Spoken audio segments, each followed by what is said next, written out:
It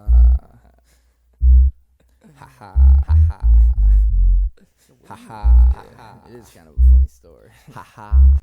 He lives in a 4x2 glass box. It reminds me of my head. I wish my floor would have rocks, but it's covered with puddles instead. If I could be him, life would be great. I could erase this permanent frown. I wouldn't even be held down by my own weight. I woke up, walked to the tank to hear his thoughts on yesterday. How was it, I asked, and after a tap on the glass, he looked my way, then gave me this depressed expression and pressed his best just to say, besides the tides and the gray skies, it was okay. And I said, hey, Mr. Fish, you get all that you wish. You got nothing to complain about while hanging out in this bit. And he replied, well, existence is bliss. There's so much that you miss. Besides, get off the trip. Happiness is just a myth. I said, living in water is extremely more peaceful than life. Confined with mind blinded by the evil. I'm forced to see through these two peepholes. It seems I redeem freedom not being limited by walls. But that only means I qualify as ground for the sky when it falls. That only means I qualify as ground for the sky when it falls. That only means I qualify as ground for the sky when it falls. That only means I qualify as ground for the sky when it falls. But Mr. Fish just laughed as I went on and on and on. So I interrupted his chuckle, putting up my middle finger. And he boldly told me it's too bad I'm such a thinker. So arrogantly I asked, how could someone think too much? He added that insanity lingers and thoughts brought me to the brink of such. He said you live inside a head that reminds me of my glass box. And everyone's the same, all brains are contained by your reality frame. And change with terrain, it's trained not to change. And once you see what I've explained, you hit the jackpot. And at that very moment, it was like my eyes really opened. The air that previously surrounded me was now an ocean, still totally invisible except for minor pieces of debris. The Mr. Fish pushed up to the glass and he looked just like me. My whole world spun around, I didn't understand, but I realized I was no longer a man.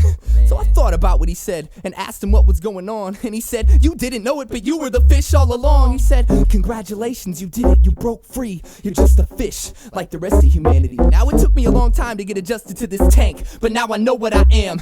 And so to that man I give thanks. I've always lived inside this glass box, it reminds him of his head. It just goes to show you that your mind is your own monster. Reality's what you make it, and if you take it away, you're just a fish like me, swimming in the powdered water.